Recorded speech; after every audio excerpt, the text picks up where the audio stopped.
Hindi nga mapigilang maiyak ni Abueva sa nabalitaan niyang malaki nga ang chance na hindi nga siya masasama para sa Asian Cup.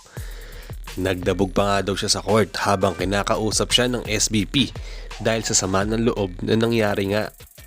Ito ay ayon sa rumors lang mga ka-O-Sports. At Gilas Pilipinas, muntik na palang mag-backout sa Asian Games dahil sa pagganti nga daw sa kanila ng China. At mabuti na nga lang pinaglaban nga daw ng mga players na willing nga sila maglaro kahit sino ang ipadala sa China. Yan ang topic natin sa video na ito mga ka-O-Sports.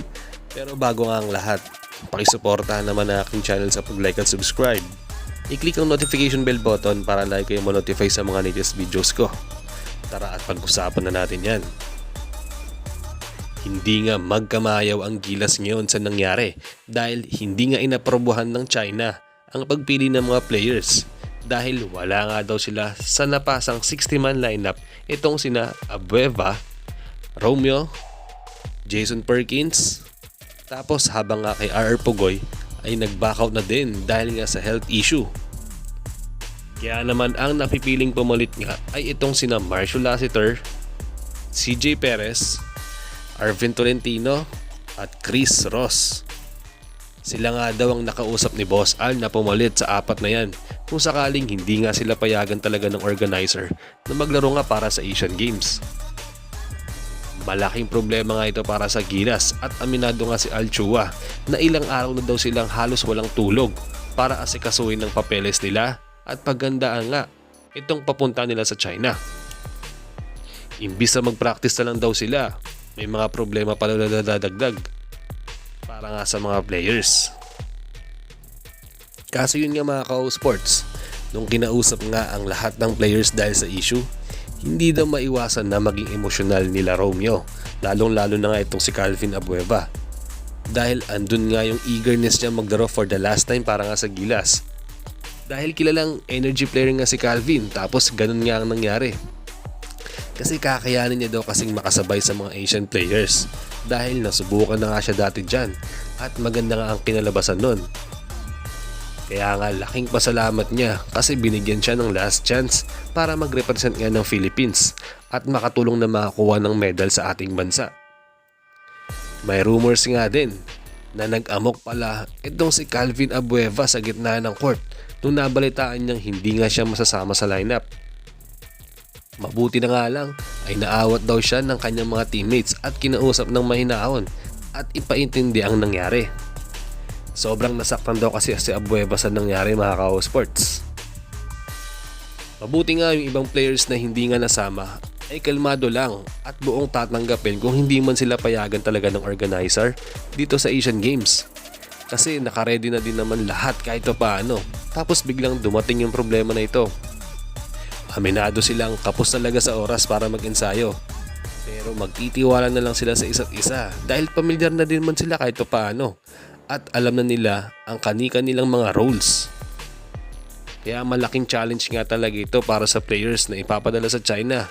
Kabilang na nga rin dyan si Team Cone kung kakayanin nga nila makakuha ng medal para sa Philippines. Sa second topic natin mga ka-O-Sports, ay alam nyo bang muntik na daw mag-backout ang Gilas sa issue nila ngayon?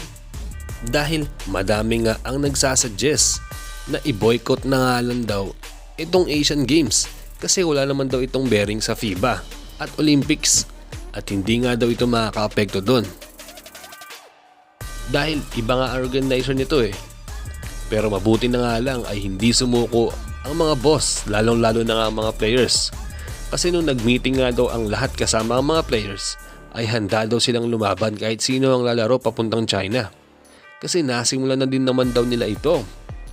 At gusto daw nilang magbigay ng medal para nga sa ating bansa. Kaya nung narinig nga ito ni Team Cone ay naging proud nga siya sa mga players niya at tumaas ulit ang confidence para ituloy nga ang laban sa Asian Games. Mahirap daw oo, pero kakayanin naman daw nila. Yun nga talaga ang kumpiyansa niya sa mga players na napili niya, napapalit niya kung sakaling yun nga talaga ang ipapadala para sa China. Kasi ang main goal nga daw kasi nila ng Gilas ay makakuha ng medal sa Pilipinas, lalong-lalo na nga raw yung gold. At makitang lumalaban kahit sino nga ang ipadala sa kanila.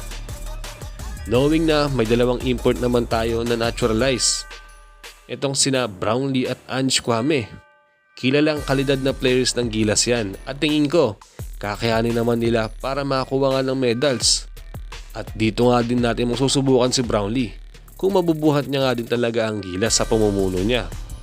At baka siya nga din ang mapili para magdaro nga para sa qualifiers ng Olympics next year. If ever na maging maganda nga talaga ang performance ni Brownlee dito sa Asian Games, mas lalaki ang tsansa na siya na nga ang kuwain para sa qualifiers. Kahit na medyo nagkakaida na si JB, tingin ko nasa kondisyon pa rin naman talaga yung katawan niya. At parang hindi nga siya tumatanda kasi nami-maintain niya kung ano yung laruan niya. Kuminsan nga nag-i-improve pa nga.